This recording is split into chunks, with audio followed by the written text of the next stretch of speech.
afternoon. Good afternoon, sir. Good afternoon. Good afternoon, sir. Okay, ആണല്ലേ? ഇതൊന്ന് കഴിച്ചാ? ഹാപ്പിയാണോ? താല്പര്യമില്ലാതെ ആരെങ്കിലും ഉണ്ടോ? താല്പര്യം മീൻസ് ഒരു ഉറക്കം ഫുഡൊക്കെ കഴിച്ചിട്ട് ആരെങ്കിലും ഉണ്ടോ? ആരുമില്ല? താല്പര്യമില്ലാത്ത ആരുമില്ല? ഞാൻ മാത്രമേ താല്പര്യമുള്ളൂ. നിങ്ങളെല്ലാവരും താല്പര്യമുള്ളതാണോ? അപ്പൊ എന്റെ പേര് പറഞ്ഞിട്ടുണ്ടോ? പേര് പറഞ്ഞില്ലേ? പറഞ്ഞാണോ? എന്റെ പേര് അനിൽകുമാർ എന്നാണ്. വൈക്കം ബാറിലെ അതാ പ്രശ്നം. ബാറെന്ന് പറയുമ്പോ ചിരിയാണ്. നമുക്കറിയാവുന്ന ബാറല്ലേ ഉള്ളല്ലേ? വൈകുന്നേരം എന്താ പരിപാടി? ഞാൻ പറഞ്ഞില്ലേ അല്ലേ? ഇത് ബാർ അസോസിയേഷൻ, അതായത് നമ്മുടെ പി ടി എന്നൊക്കെ പറയാം. പി ടി അല്ലേ? പി ടി വക്കീലന്മാരും ജഡ്ജിമാരും പരിപാടിയാണ് ബാർ അസോസിയേഷൻ. അവിടെ നിന്ന് പാനൽ ലോയേഴ്സ് ഉണ്ട്. ക്ലാസ് എടുക്കുക, ഓരോ കാര്യങ്ങളൊക്കെ ചെയ്യുക, ഫ്രീ ആയിട്ട് നിയമസഹായം കൊടുക്കുക. അപ്പൊ അതിന് വേണ്ടിയിട്ട് കുറച്ച് ആൾക്കാരുണ്ട്. അതിൽപ്പെട്ട ഒരാളാണ് ഞാൻ. ഇന്ന് എന്താ പറഞ്ഞത്, ഫോർച്ചുനേറ്റ്ലി ഓർ അൺഫോർച്ചുനേറ്റ്ലി ഇന്ന് ഇവിടെ വരാൻ പറ്റി. കാര്യം ഇന്ന് ചേർത്തലയിൽ കേസുണ്ടായിരുന്നു. ഞാനല്ലായിരുന്നു ഈ വിഷയമായിട്ട് ഇന്ന് പറഞ്ഞിട്ടുള്ള വിഷയം എന്താ? Woman empowerment and financial literacy. ഇത് കേട്ടപ്പോൾ തന്നെ എന്റെ തല കറങ്ങിയതാണ്. പക്ഷേ പിന്നെ ഇപ്പൊ പ്രിൻസിപ്പൾ പറയുന്നത് കാര്യം അത് ഷിനു എന്ന് പറഞ്ഞ അഡ്വക്കേറ്റിനാണ് കൊടുത്തിരുന്നത്. അപ്പൊ ഷിനു മാഡത്തിന് കുട്ടിയായിട്ട് ഹോസ്പിറ്റലിൽ പോകുന്നത്. അപ്പൊ അതുകൊണ്ട് രാവിലെ എന്നെ വിളിച്ചു കൊടുക്കും. അപ്പൊ ഞാൻ പറഞ്ഞു മാഡം ഇരിക്കുന്നത് പറ്റുന്നൊന്നുമല്ല, ചേർത്തലാണ് കേസ്. രാവിലെ ഞാൻ ചേർത്തലിൽ പോയ വഴി ബസ്സുകാർ കാണും. ഹോട്ടലിൽ ഇരുന്ന് വിളിച്ചു ചോദിച്ചു. അപ്പോൾ അവിടുത്തെ കോടതി അവധിയാണ്. അവിടെ മറ്റേ എന്തോ ഒരു ഉത്സവമായിട്ട് ബന്ധപ്പെട്ട് ചേർത്തല അവധിയാണ്. അപ്പൊ അതുകൊണ്ട് തിരിച്ചു. അപ്പൊ ഞാൻ പറഞ്ഞാൽ കേട്ടേക്കാൻ പറഞ്ഞു. അത് കഴിഞ്ഞപ്പോൾ വന്ന് നോക്കണപ്പോഴാണ് ഞങ്ങൾക്ക് സാധാരണ നമ്മൾ എടുക്കുന്ന വിഷയങ്ങളുണ്ട്. അതായത് പോക്സോ കേട്ടിട്ടില്ലേ? പോക്സോ, പിന്നെന്താ നമ്മുടെ മോട്ടോർ വെഹിക്കിൾ ആക്ട്, അല്ലെങ്കിൽ പിന്നെ എന്താ സൈബർ നിയമങ്ങളുണ്ട്. അങ്ങനെ അതുപോലത്തെ ആക്ടുകളൊക്കെ DV ആക്ട്, ഇതിനെക്കുറിച്ചൊക്കെ പറഞ്ഞിരിക്കണം. അപ്പോൾ ഇവിടെ വന്നു കഴിഞ്ഞപ്പോൾ എന്നാലും ഏറ്റവും പറയാതിരിക്കും. ഇവിടെ വന്നു കഴിഞ്ഞപ്പോൾ ടീച്ചർ ഒരു മുൻകൂർ ജാമ്യം എന്നുള്ള രീതിക്ക് പറഞ്ഞ് മൊത്തം എല്ലാത്തിനെയും കുറിച്ചൊരു അവയർനെസ് കൊടുത്താൽ മതി എന്ന് പറഞ്ഞു. അപ്പോൾ ലീഗൽ ലിറ്ററസി എന്നുള്ളൊരു കാര്യം. അതുപോലെ വുമൺ എംപവർമെന്റ്. എന്താണ് ഈ വുമൺ എംപവർമെന്റ്?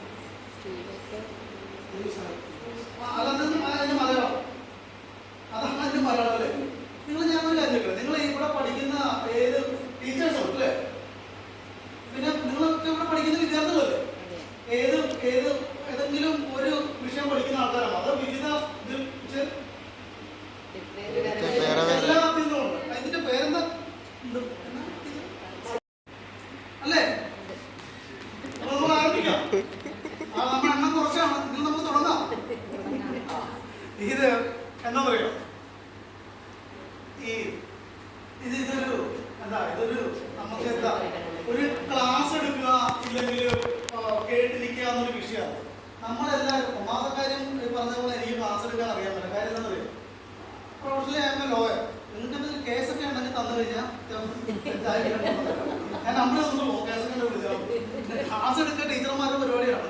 അപ്പോൾ എനിക്ക് വലിയൊരു മേഖലയാണ്. പിന്നെ ഇവിടെ വന്ന സ്ഥിതിക്ക് കുറച്ച് നേരം പറഞ്ഞാൽ വന്നിരിക്കും അല്ലേ? പോരെ? അപ്പൊ എന്താ വുമൺ എംപവർമെന്റ്?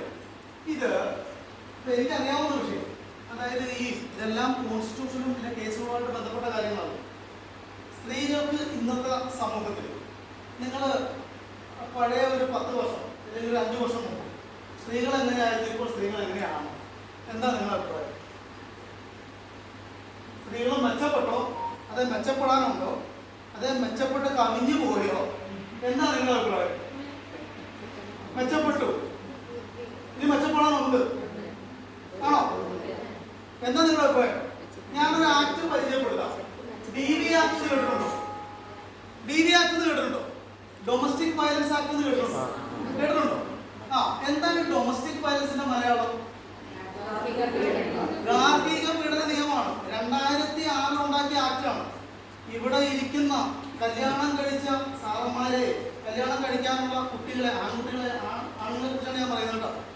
ഇത് ഉണ്ടാക്കി വെച്ചിരിക്കുന്ന ഒരു കുടുക്കാണ്. കുടുക്കെന്ന് പറയാണ്ടല്ലോ, ഈ കല്യാണം നമ്മൾ ടീച്ചറല്ലേ, ടീച്ചറെ ചിരിച്ചില്ലേ? ശരിക്കും ഒരു കൊലച്ചിരിയായിരുന്നു. അല്ല, നിങ്ങൾക്കിത് കേൾക്കുമ്പോൾ നിങ്ങൾക്ക് രസകരമായിട്ട് തോന്നും. ഞാൻ ഇന്നലെ ഒരുത്തിന് വേണ്ടിയിട്ട് കോടതിയിൽ പോയിട്ട് വാദിച്ചിട്ട് വരും. ഇതിന്റെ പ്രശ്നം എന്ന് പറയും, നമ്മൾ ഒരു സ്ത്രീയെ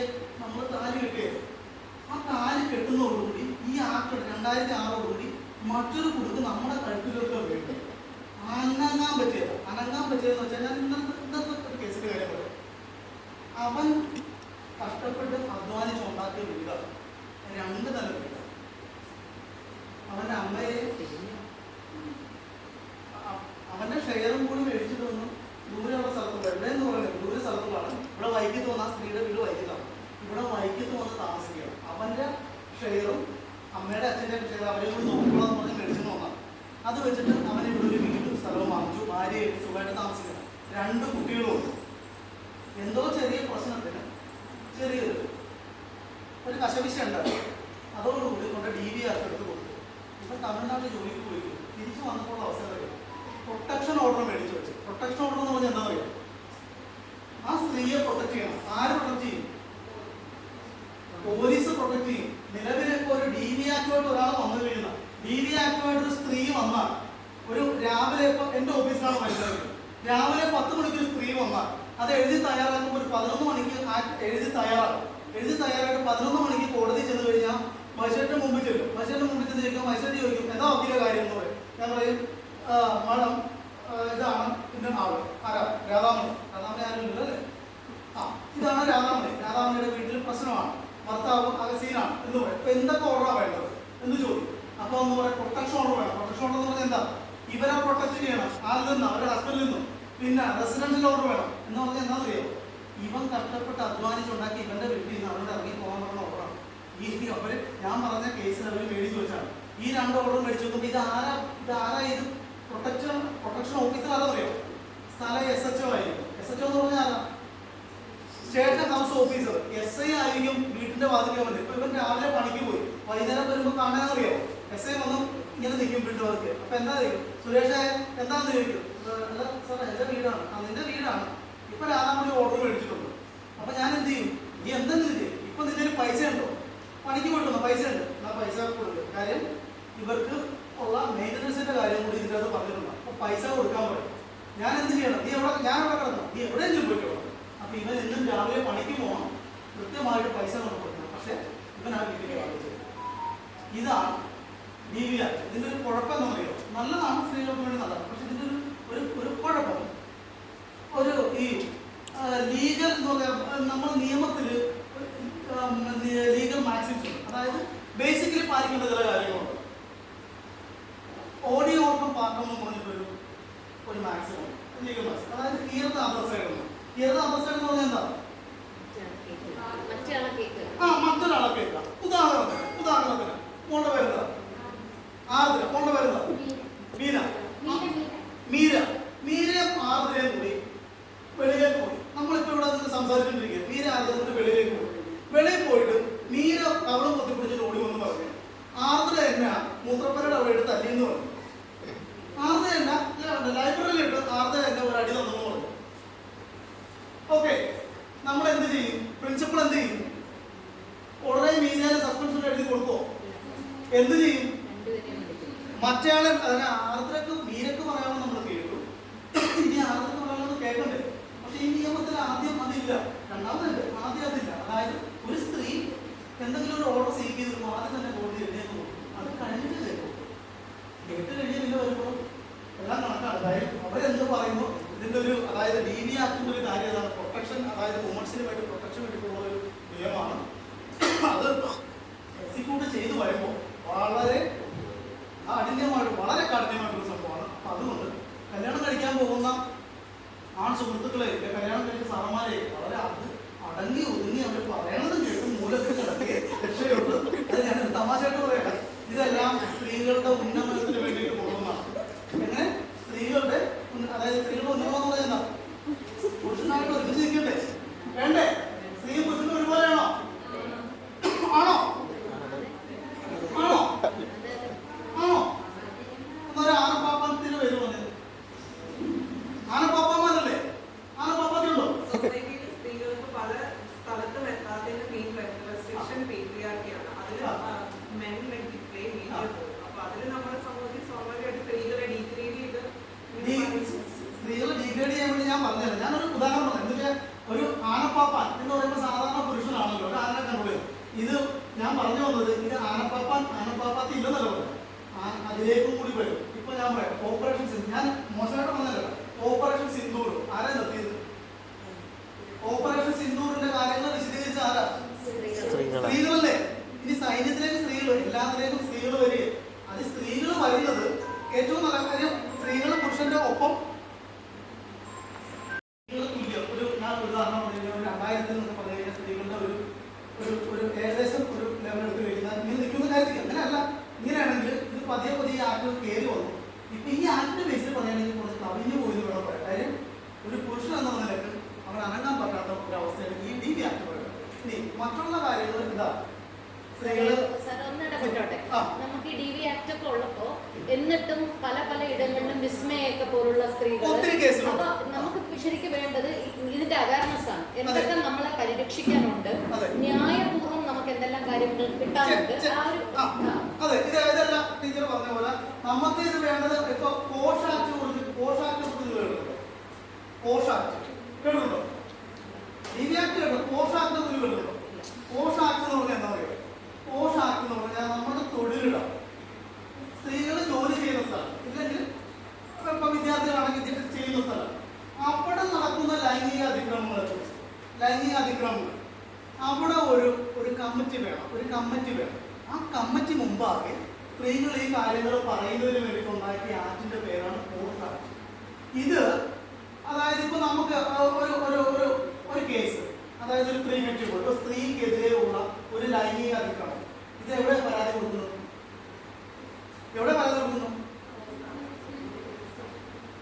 പോലീസിലല്ലേ? പോലീസിലല്ലേ പരാതി കൊടുക്കണം. ഈ പോഷാക്ട് പ്രകാരം നിങ്ങളിപ്പോ ഞാൻ പറയാം, നിങ്ങളുടെ ഈ കോളേജിൽ പോഷാക്ട് പ്രകാരം ഒരു കമ്മിറ്റി, അത് മസ്റ്റാണ്. അങ്ങനെ ഒരു കമ്മിറ്റി ഉണ്ടാക്കിയാൽ അതിന്റെ അതായത് ഈ കോളേജിലെ പ്രിൻസിപ്പൾ ആയിരിക്കും അതിന്റെ ഹെഡ്. പിന്നെ അതിൽ ആ വിഭാഗത്തിൽ, അതായത് അതിൽ ആ ഒരു കോളേജ് എന്ന് പറഞ്ഞ ഒരു കൂട്ടമാണ്. അതിൽ ഏറ്റവും സീനിയർ ആയിട്ടുള്ള ഒരാൾ ഇത് മെമ്പറായിട്ട് വരും, ബാക്കി 2 സ്ത്രീകൾ മെമ്പറായിട്ട് വരും. ഇതിന്റെ ഒരു ഗുണം എന്ന് പറഞ്ഞാൽ ഇവിടെ ഒരു ലൈംഗിക അതിക്രമം ഉണ്ടായാൽ, ശ്രമം ഉണ്ടായാൽ, നമുക്കൊരു പരിചയമില്ലാത്തൊരു പോലീസുകാരന്റെ മുമ്പിൽ ചെന്ന് പറയുന്നതാണോ നല്ലത്, നമ്മുടെ പ്രിൻസിപ്പളോട് പറയുന്നതാണോ? ഏതായിരിക്കും നല്ലത്? പ്രിൻസിപ്പളോട് നമുക്കറിയാവുന്ന, അല്ലെങ്കിൽ മറ്റൊരു ടീച്ചറും പ്രിൻസിപ്പലിനെ കൊടുത്തിട്ടുണ്ടാവും. അപ്പൊ അവരോട് പറയുന്നതല്ല നല്ലത്.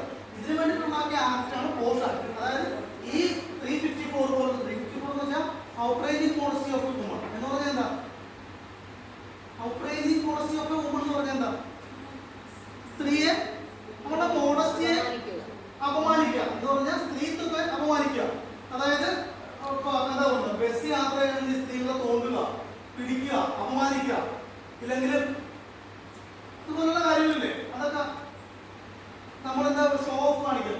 ഏതാ മറ്റേ നമ്മളെ സിനിമയാണല്ലോ, SI സിനിമയാണല്ലോ, എന്നാ സിനിമ?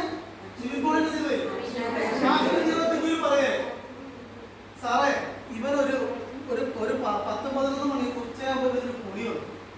ഇവൻ ഈ പട എന്ത് ചെയ്ത ബാത്റൂമിൽ കുളിക്കുക, ഇവരെല്ലാം കാണിച്ചിട്ട് പുറത്താണ് കുളിക്കുന്നത്. എന്നാ പിന്നെ അങ്ങോട്ട് നോക്കാതിരുന്നാ പോലും ശൂശു എന്ന് വിളിച്ചാൽ നോക്കി പോ സാറേ, എന്നൊക്കെ കേട്ടിട്ടില്ലേ? അതിന്റെ പേരെന്താണ്? അവൻ കാണിക്കുന്ന പരിപാടിയുടെ പേരാണ് എന്താണ്? അതായത് ഒരു 18 വയസ്സിൽ താഴെയുള്ള കുട്ടീനെയാണ് ഇത് കാണിക്കുന്നതെങ്കിൽ പോക്സോ ആക്ട് പ്രകാരം അയാൾ അകത്ത്. ഇനി ഒരു സ്ത്രീയാണ് ഇത് കാണിക്കുന്നതെങ്കിൽ 354 വരും. അത് എക്സിബിഷൻ എന്ന് പറയുന്ന വകുപ്പിൽ വരും. അത് ഒരു ഉദാഹരണം മാത്രം. പിന്നെ ഈ പറഞ്ഞ ജസ്റ്റേഴ്സ്, അതുപോലെ ഒത്തിരി കാര്യങ്ങൾ വരും.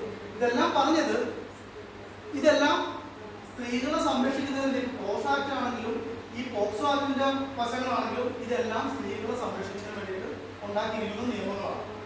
ഇനി അതായത് നിങ്ങൾ ഈ സമൂഹവും നിയമവും തമ്മിൽ വല്ല ബന്ധമുണ്ടോ? ഉണ്ടോ? നമ്മുടെ സൊസൈറ്റി, നമ്മുടെ നിയമങ്ങൾ തമ്മിൽ വല്ല ബന്ധമുണ്ടോ? ബന്ധമില്ലേ? ഇല്ലേ? നമ്മുടെ നിയമം എന്താ? നമ്മുടെ സൊസൈറ്റി എന്താണെന്ന് അതുതന്നെയല്ലേ നമ്മുടെ നിയമം, അല്ലേ? കണ്ണാടി പോലെയാണ് ശരിക്കും. നമ്മളെ കണ്ണാടി നോക്കി ആരാ കാണുന്നത്? നമ്മളല്ലേ കാണും. അപ്പൊ തന്നെ കുമാരചേട്ടൻ കാണിയല്ലോ, ഇതിൽ കുറവ് നിന്നാൽ ചിലപ്പോൾ കാണുമല്ലേ, അല്ലാതെ കാണിയല്ലോ. അപ്പൊ നമ്മുടെ സമൂഹം എന്താണെന്നറിയാൻ നമ്മുടെ നിയമങ്ങൾ മാത്രം എടുത്താൽ മതി. ഉദാഹരണത്തിന് ഒരു ഉദാഹരണം ഞാൻ പറയാം. അഡൾട്ടറി എന്ന് നിങ്ങൾ കേൾക്കും. ആരാ കേട്ടിരിക്കണം? എന്താണ് അഡൾട്ടറി? പറഞ്ഞോ.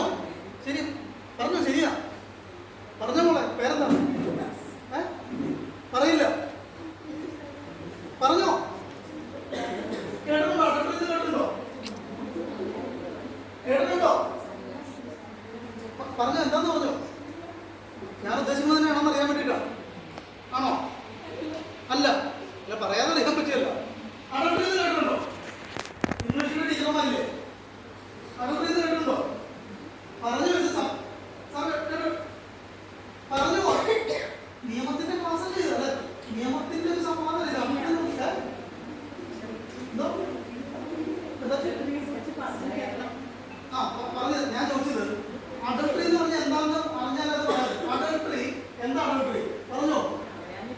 അറിയാനിട്ടാണ്. അറിയാവുന്ന ആരെങ്ങളുണ്ടോ? മോള് പറഞ്ഞോ, അറിയാമോ? അഡൾട്ടറി എന്ന് പറഞ്ഞു കഴിഞ്ഞാല് അതായത് ഒരു ഭാര്യ ഭർത്താവ്, നിയമപരമായിട്ട് കല്യാണം കഴിക്കുന്ന ഭാര്യ ഭർത്താവ്, അവർ തമ്മിലല്ലാതെ മറ്റൊരാളുമായി ഏർപ്പെടുന്ന ലൈംഗിക ബന്ധത്തിന്റെ പേരാണ് അഡൾട്ടറി. അതായത് ഒരു ഭാര്യ ഭർത്താവും അവർ തമ്മിലല്ലാതെ വെളിയിലുള്ള ഒരാളുമായിട്ട് ഏർപ്പെടുന്ന ലൈംഗിക ബന്ധത്തിന്റെ പേരാണ് അഡൾട്ടറി. സമൂഹം മാറിയ കാര്യം പറയാമോ? നിയമവുമായിട്ട് ബന്ധപ്പെട്ട് നമ്മൾ നോക്കിക്കഴിഞ്ഞാൽ അറിയാൻ പറ്റുന്ന ഒരു കാര്യം പറയാമോ? ഇത് നിയമപ്രകാരം ഒരു ക്രൈമാണോ? ഇതന്നെയാണോ ഉദ്ദേശിച്ചത്? അഡൾട്ടറി ആണോ? അപ്പൊ ഇതൊരു ക്രൈമാണോ? അല്ലയോ? ക്രൈമാണ്. ഇതൊരു ക്രൈമാണോ? ഇപ്പോഴും ക്രൈമാണോ? ആണോ? അല്ലേ? അല്ലെന്ന് പറയുന്നത് എത്ര പേരുണ്ട്? അഡൾട്ടറി ഒരു ക്രൈം അല്ലെന്ന് പറയുന്നത് എത്ര പേരുണ്ട്?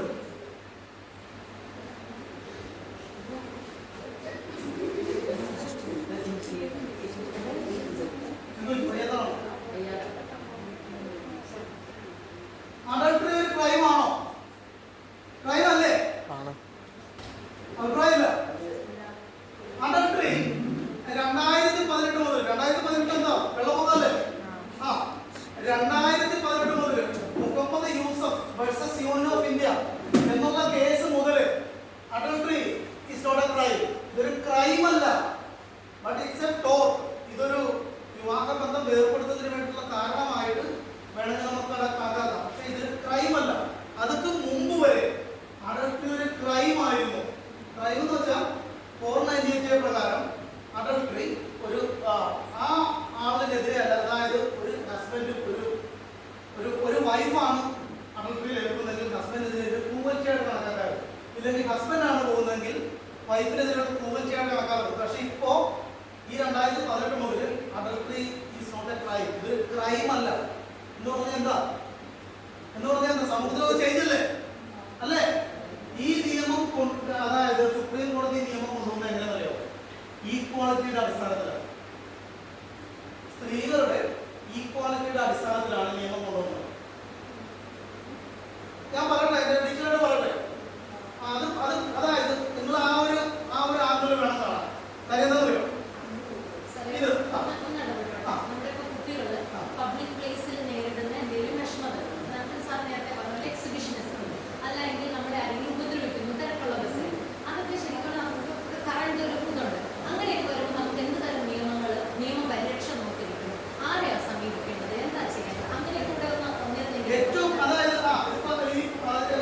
നമ്മൾ സാധാരണ അതായത് കോളേജ് അല്ലെങ്കിൽ സ്കൂളുകളിൽ നമുക്കൊരു ജാഗ്രത സമിതി ഉണ്ടല്ലോ. ജാഗ്രത സമിതി ഉണ്ട്. പിന്നെ കൗൺസിലിംഗ് ഉണ്ടോ? സാധാരണ ഇതുപോലെയുള്ള കാര്യങ്ങൾ വെളിയിൽ വരുന്ന പോക്സോ ഇതുപോലുള്ള കാര്യങ്ങൾ വെളിയിൽ വരുന്ന കൗൺസിലിംഗ് ജാഗ്രത സമിതി, ഇതെല്ലാം ചെയ്യാൻ പറ്റിയത് പോലീസുമായിട്ട് ബന്ധപ്പെട്ടാണ് കാര്യങ്ങൾ ചെയ്യാൻ പറ്റുന്നത്. പിന്നെ ചെയ്യാൻ പറ്റുന്നത് നമ്മുടെ പോലീസിന്റെ അടുത്തേക്ക് പോകുമല്ലോ, നമ്മുടെ കോളേജിലെ ഇൻസ്റ്റിറ്റ്യൂഷനിലുള്ള ഈ കമ്മിറ്റിയിൽ വേണ്ട അതാ ഞാൻ പറഞ്ഞത്. ഇൻസ്റ്റിറ്റ്യൂഷണൽ കമ്മിറ്റിയിൽ അത് ചെയ്തത് പറ്റിയിട്ടുള്ള കാര്യം. ഈ കോഴ്സ് ആക്ട് പ്രകാരമൊക്കെയുള്ള കമ്മിറ്റികൾ ഉണ്ടെങ്കിൽ നമുക്കത് ചെയ്യാം. പക്ഷെ നമുക്ക് ചെയ്യുന്നതിന് ഒരു പരിധിയുണ്ട്. കാര്യം എന്താ പറയുക? നമുക്കത് പീനലായിട്ടുള്ള കാര്യങ്ങൾ ചെയ്യാൻ പറ്റില്ല. നമുക്ക് കോഴ്സ് ആക്ട് വേറെ കമ്മിറ്റിയുണ്ട്.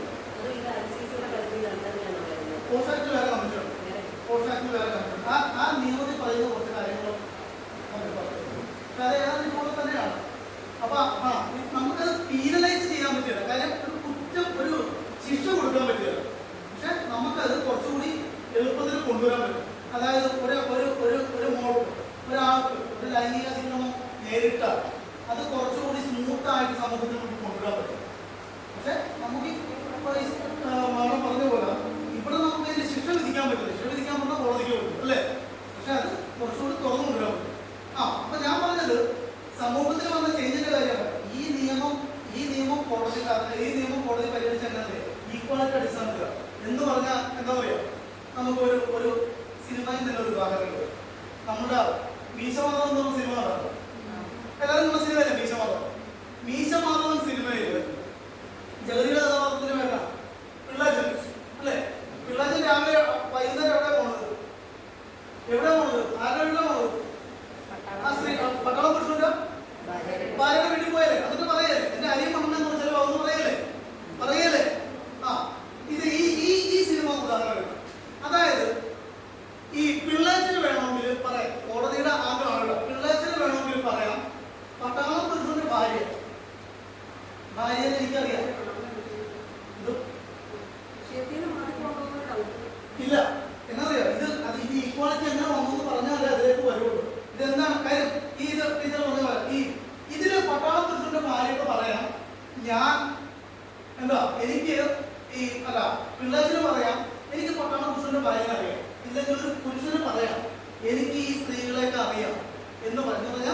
ഈ സ്ത്രീകളുമായിട്ടൊക്കെ ഞാൻ സെക്സിൽ ഏർപ്പെട്ടിട്ടുണ്ടെന്ന് പുരുഷന് ധൈര്യമായിട്ട് പറയാം. ധൈര്യമായിട്ട് പറയുന്നല്ല പറഞ്ഞത്. അങ്ങനെ പറഞ്ഞാൽ ഒരു പുരുഷന്റെ സമൂഹം എങ്ങനെ കാണും? മോശക്കാരായിട്ടാണോ നല്ലതായിട്ടാണോ? മോശക്കാരനായിരിക്കും. പക്ഷേ അങ്ങനെ പറയുന്ന ഒരു സ്ത്രീയും അതായത് ഒരേ തെറ്റ് ചെയ്യുന്ന ഒരു സ്ത്രീയെ പുരുഷനെ എങ്ങനെ സമൂഹം കാണും? ഒരു സ്ത്രീയാണെങ്കിൽ ഈ പട്ടാള പുരുഷനെ ഇല്ലെങ്കിൽ ഈ പട്ടാള പുരുഷന്റെ ഭാര്യനെ ഈ പിള്ളാച്ചനും കൂടി രാത്രി പിടിച്ചെന്ന് വെച്ചു. സമൂഹം അവിടുത്തെ ഗ്രാമം പിടിച്ചെന്ന ചേക്കിൽ പിടിച്ചെന്ന് വെച്ചു. ആരായിരിക്കും കൂടുതൽ ഫേസ് ചെയ്യുന്നത്?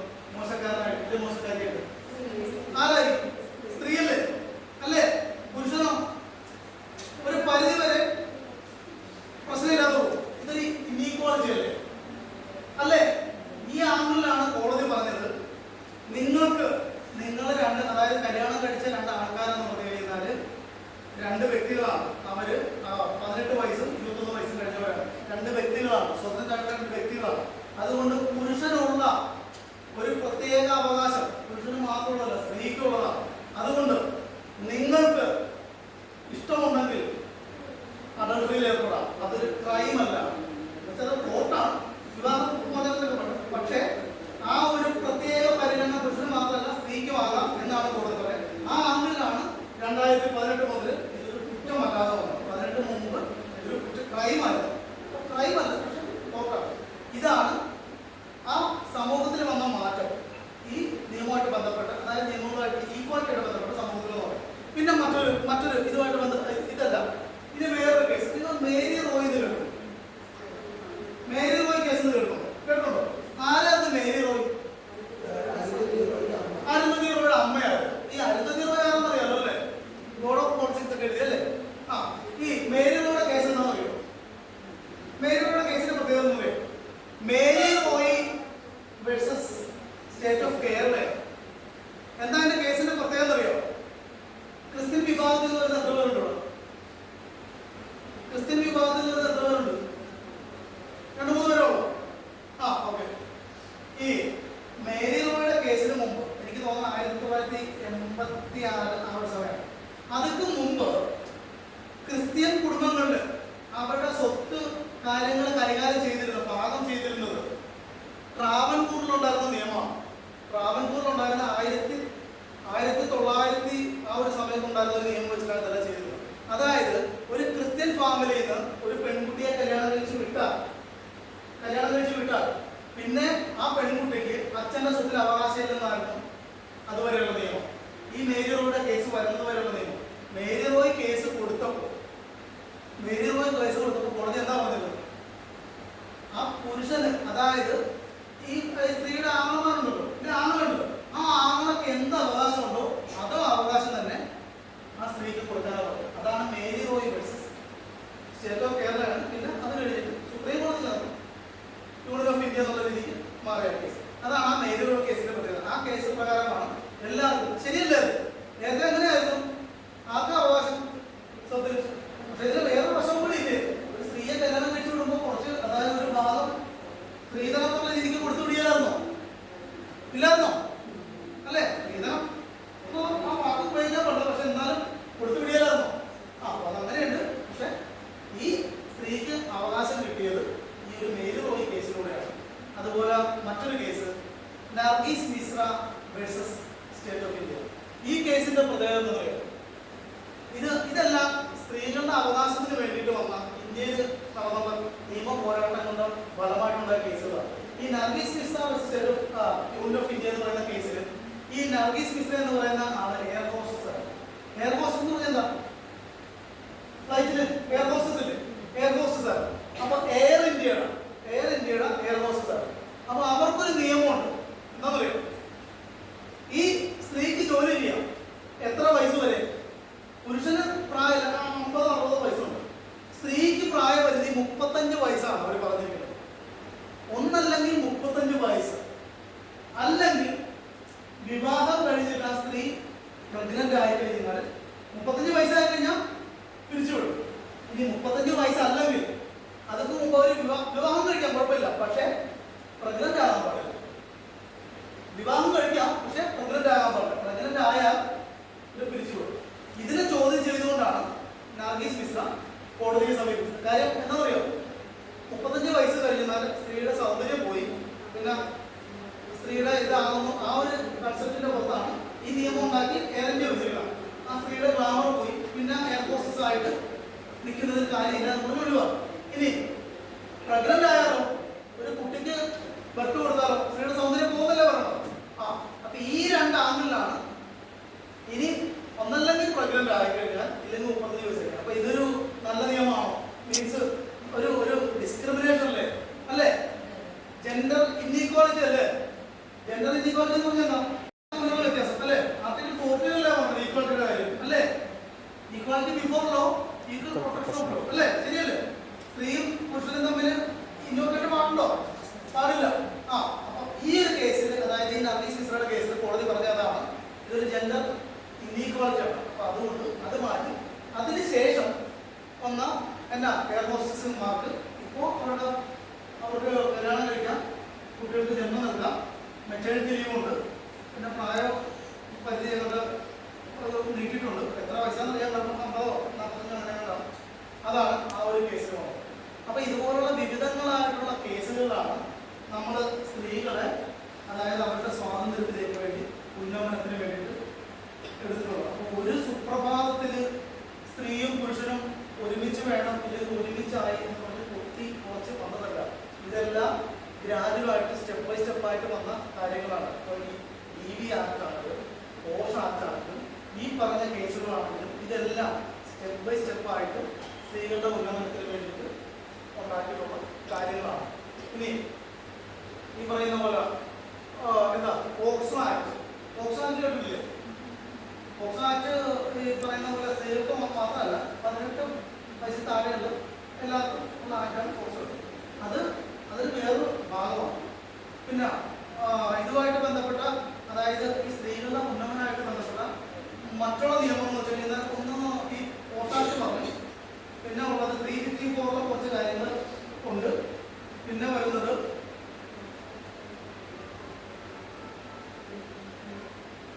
IPC ഉള്ള കാര്യമാണ് 354. അതുപോലുള്ള കുറെ കാര്യങ്ങളാണ് സ്ത്രീകളുടെ ഉന്നമനത്തിന് വേണ്ടി ബാധിക്കുന്ന നിയമങ്ങളാണ്. പിന്നെ ശരിക്കും നമ്മുടെ ഒരു നിയമവ്യവസ്ഥ പെണ്ണിന് അനുകൂലമാണ് ഇപ്പോ? അബ്സല്യൂട്ട്ലി 89% സ്ത്രീകൾ അനുകൂലമാണ്. പുരുഷന് അടങ്ങാൻ പാടില്ലാത്തൊരു രീതിയിലാണ്. പക്ഷെ എങ്ങനെ ഉപയോഗിക്കുന്നു എന്നുള്ള രീതിയിലാണ് കാര്യങ്ങൾ. അതായത് നമ്മൾ ഒരു സ്ത്രീ അത് പറയാൻ മുൻപോട്ട് വരുമ്പോഴാണ് കാര്യം. ഇപ്പൊ ബസ്സിൽ വെച്ചിട്ട് ഒരാളെ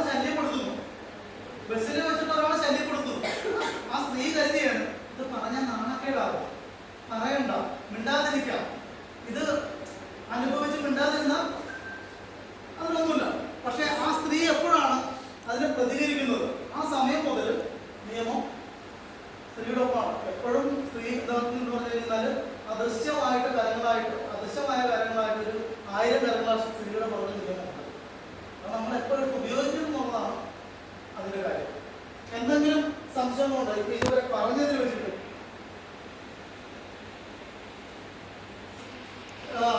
state of Vaishakh and others versus state of Rajasthan. Vaishakh and others state of Rajasthan എന്ന് പറഞ്ഞൊരു കേസാണ്.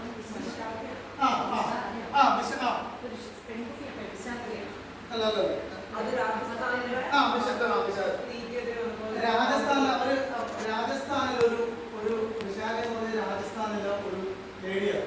അവരൊരു ആക്ടിവിസ്റ്റാണ്. അത് ശരിക്കും അവരുടെ ഒറിജിനൽ പേരല്ല. അവരെ basically she belong to a lower caste woman ആയിരുന്നു. അവരെ ഈ ചൈൽഡ് മാരേജിനെതിരെ അവർ പ്രവർത്തിച്ചുകൊണ്ട് അവിടുത്തെ അപ്പർ കാസ്റ്റ് ആയിട്ടുള്ള ആൾക്കാരെ അവരെ റേപ്പ് ചെയ്യായിരുന്നു. അപ്പൊ അതിനെതിരെ അവർ ഫൈറ്റ് ചെയ്തപ്പോൾ അവർക്ക് നമുക്ക് ശരിക്കും പേര് കൊടുക്കാൻ പാടില്ല. അതിന് പകരം കൊടുത്തൊരു പേരാണ് വിശാഖ.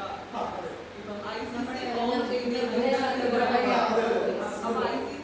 ചെയ്തിരിക്കുന്നത് basically internal compliance committee form ചെയ്തിരിക്കുന്നത് വിശാഖ കമ്മിറ്റി ഗൈഡ് ലൈൻ പ്രകാരം.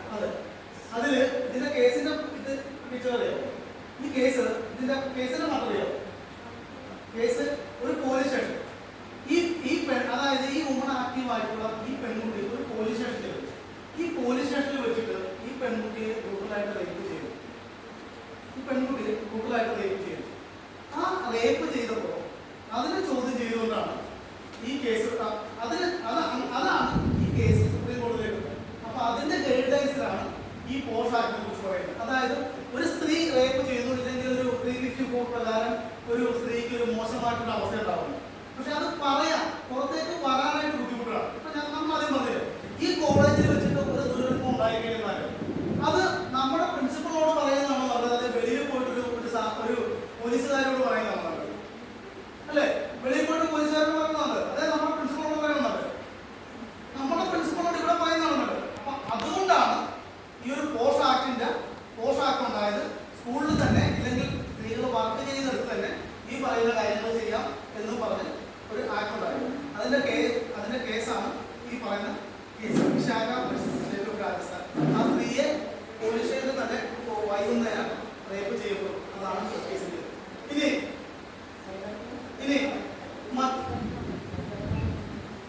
ഇനി മറ്റൊരു കേസ് നമ്മളുടെ Mohammed Ahmed Khan versus Shahbano Begum. Mohammed Ahmed Khan versus Shahbano Begum 1985 case. ഈ കേസ് എന്നറിയോ? അതായത് മുസ്ലിം വിഭാഗത്തിൽപ്പെട്ട സ്ത്രീകൾക്ക്, മുസ്ലിം വിഭാഗത്തിൽപ്പെട്ട ആൾക്കാർക്ക് ഒന്നിലധികം വിവാഹം കഴിക്കാവുന്നൊരു, അതായത് മുസ്ലിം നിയമപ്രകാരം ഒന്നിലധികം വിവാഹം കഴിക്കാമല്ലോ. പക്ഷേ അതൊരു എന്താ, ഇപ്പൊ നമ്മുടെ ഇന്ത്യൻ നിയമപ്രകാരം ഇല്ലെങ്കിൽ അതൊരു മുസ്ലിം നിയമം വ്യക്തി നിയമമാണ്. അത് പ്രകാരം ഒന്നിലധികം വിവാഹം കഴിക്കാം. പക്ഷേ ഈ വിവാഹം ഷഹബാന ബീഗം എന്ന് പറഞ്ഞു കഴിഞ്ഞാൽ മുഹമ്മദ് അഹമ്മദ് ഖാന്റെ നാലാമത്തെ ഭാര്യയായി. മുഹമ്മദ് അഹമ്മദ് ഖാൻ 86ാമത്തെ വയസ്സിൽ 5ാമത് കല്യാണം കഴിച്ചപ്പോൾ, അല്ല 4ാമത് കല്യാണം കഴിച്ചപ്പോൾ ഈ ആദ്യ ഭാര്യ ഷഹബാന ബീഗം 4ാമത് കല്യാണം കഴിച്ചപ്പോൾ ഷഹബാന ബീഗം പ്രായമായി രോഗിയായിട്ടുള്ള അവസ്ഥയാണ്. പക്ഷേ മുഹമ്മദ് അഹമ്മദ് ഖാൻ മറ്റൊരു 4ാമത് കല്യാണം കഴിക്കുകയാണ്. അപ്പോൾ ഈ ഷഹബാന ബീഗം കോടതിയെ സമീപിച്ചു. എന്നിട്ട് പറഞ്ഞു, എനിക്ക് മെയിൻ്റനൻസ് വേണം. 125 CRPC പറയുന്നത് മെയിൻ്റനൻസ് ഓഫ് വുമൺ ആണ്. അതായത് വിവാഹം കഴിച്ച ഒരാൾ ആ സ്ത്രീയെ അവർക്ക് മെയിൻ്റനൻസ് കൊടുക്കണം, ജീവനാംശം കൊടുക്കണ്ടേ, വേണ്ടേ? അപ്പൊ അതാണ് പറയുന്നത്. അപ്പോൾ ഈ മുഹമ്മദ് അഹമ്മദ് ഖാൻ പറഞ്ഞത് എനിക്കത് ബാധകമല്ല. കാര്യം എന്താ? എൻ്റെ വ്യക്തി നിയമമുണ്ട്. എൻ്റെ വ്യക്തി നിയമപ്രകാരം എനിക്ക് ഒന്നിലധികം കല്യാണം കഴിക്കാം. എനിക്ക് മൊഴി ചൊല്ലിയാൽ മതി. മൊഴി ചൊല്ലിക്കഴിഞ്ഞാൽ പിന്നെ ആ ഭാര്യയ്ക്ക് ചെലവ് കൊടുക്കേണ്ട കാര്യം എനിക്കില്ല എന്ന് പറഞ്ഞു. ആരാ? മുഹമ്മദ് അഹമ്മദ് ഖാനിന്റെ ഹാജരായ വക്കീൽ കോടതി പറഞ്ഞു. അപ്പൊ കോടതി പറഞ്ഞത് വ്യക്തി നിയമം ആണെങ്കിലും ഇത് സ്ത്രീത്വത്തിനെതിരെയുള്ള ഒരു, അല്ല ശരിയല്ലേ? ഡിസ്ക്രിമിനേഷൻ അല്ലേ? അപ്പൊ പാവപ്പെട്ട സ്ത്രീയോട് പറഞ്ഞെന്താ, നിങ്ങൾക്ക് എന്താ ചെലവിന് തരുന്ന കാര്യം എനിക്കില്ല, എനിക്ക് മറ്റു കല്യാണം കഴിക്കാം എന്ന് പറഞ്ഞപ്പോൾ കോടതി പറഞ്ഞു അത് നടക്കില്ല. അവർക്ക് ഇതൊരു ജെൻഡർ ഇനീക്വാലിറ്റിയാണ്. അതുകൊണ്ട് അവർക്കും കൂടി മെയിൻ്റനൻസ് കൊടുക്കാം. അതിൽ പിന്നെയാണ് മുസ്ലിം സ്ത്രീകൾക്കും മെയിൻ്റനൻസുള്ള അവകാശമുണ്ടെന്ന് പറഞ്ഞ് വന്ന ഒരു കേസുകൾ ഏതെങ്കിലും നമ്മുടെ പിള്ളേരുമായി ബന്ധപ്പെട്ടതോ കോളേജുമായി ബന്ധപ്പെട്ടതോ ഈ പ്രായത്തിലുള്ളവരുടെ നിയമപരീക്ഷയെ പറ്റി ബോധം വരുന്നതുമായിട്ടുള്ള കേസുകളുണ്ടോ? അത് സ്പെസിഫിക് ആയിട്ട് ഇപ്പൊ സാധാരണ എഴുതി വെച്ചിട്ടുണ്ട്.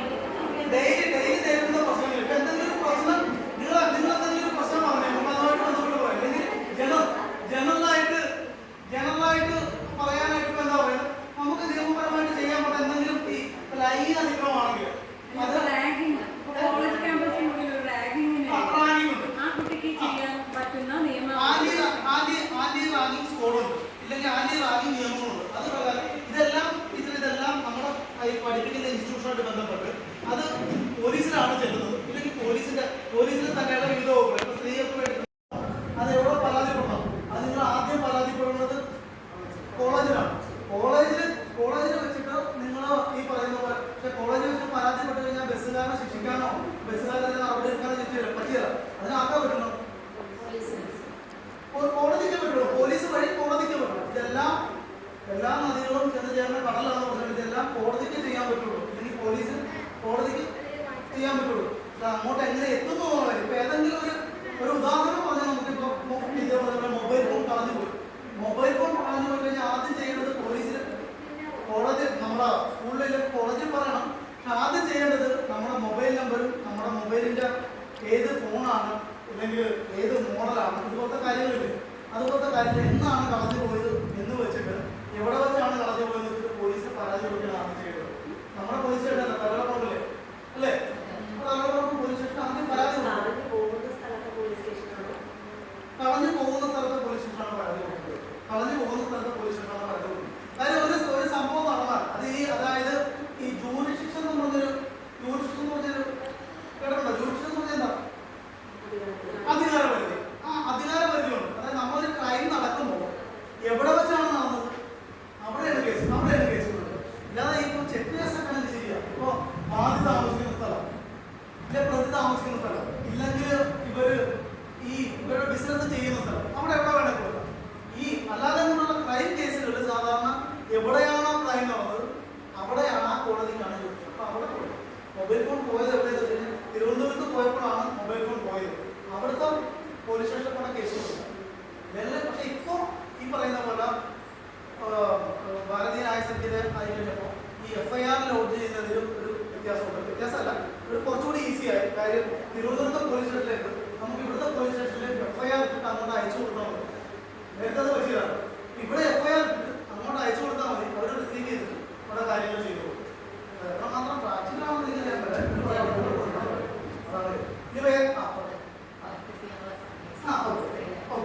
വേറെ എന്തെങ്കിലും സംശയമുണ്ടോ? എന്തെങ്കിലും സംശയമുണ്ടോ പറഞ്ഞ കാര്യങ്ങളെ കുറിച്ച്?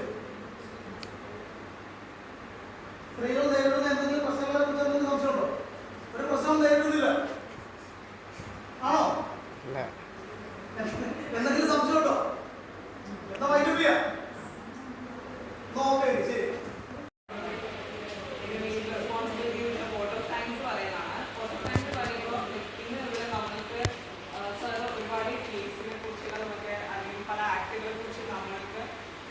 പറഞ്ഞു തന്നു.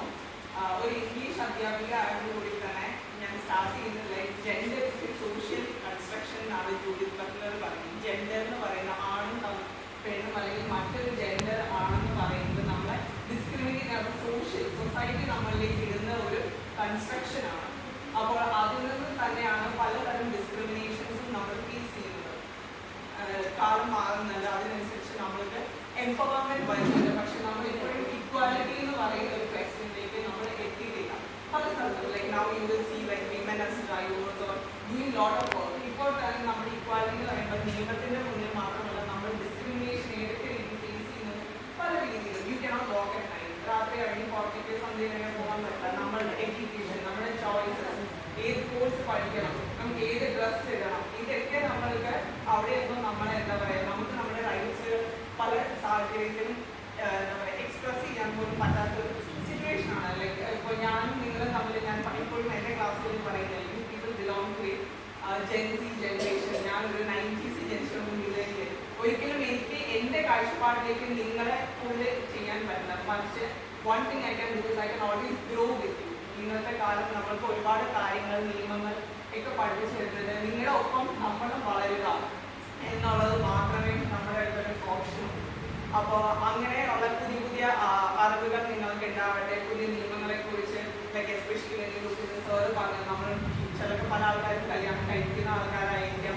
ഈവൻ ദോ നോട്ട് ലൈക്ക് നമ്മൾക്ക് ഒരു എന്താ പറയുക ഈ ഡൊമസ്റ്റിക് വയലൻസ് എന്നൊക്കെ പറയുന്നത് വളരെ ക്രൂഷ്യലാണ്. നമ്മുടെ സമൂഹത്തിൽ നോക്കുകയാണെങ്കിൽ സ്ത്രീകൾ അല്ലെങ്കിൽ നമ്മുടെ തന്നെ വീട്ടിലുള്ള ആൾക്കാർ പല രീതിയിലും എന്താ പറയുക കടന്നു പോകുന്നതാണ്. Like half of the marriage is like on compromise in our society. നമ്മൾക്ക് എന്താണ് ടോക്സിക് എന്താണ് നോൺ ടോക്സിക് എന്ന് അറിയാൻ പോലും പറ്റാത്തൊരു ഇതാണ്.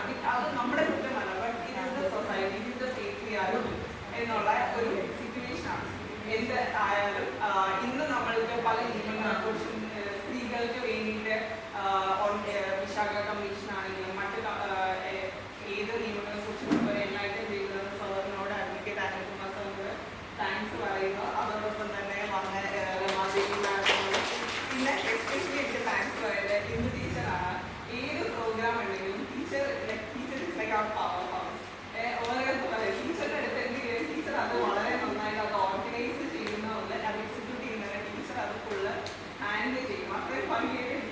നമ്മൾ മറ്റാരെങ്കിലും ചെയ്യുന്നുണ്ടോ? അപ്പോൾ ടീച്ചറാണ് ഞങ്ങളുടെ മെയിൻ എനർജി സോഴ്സ്.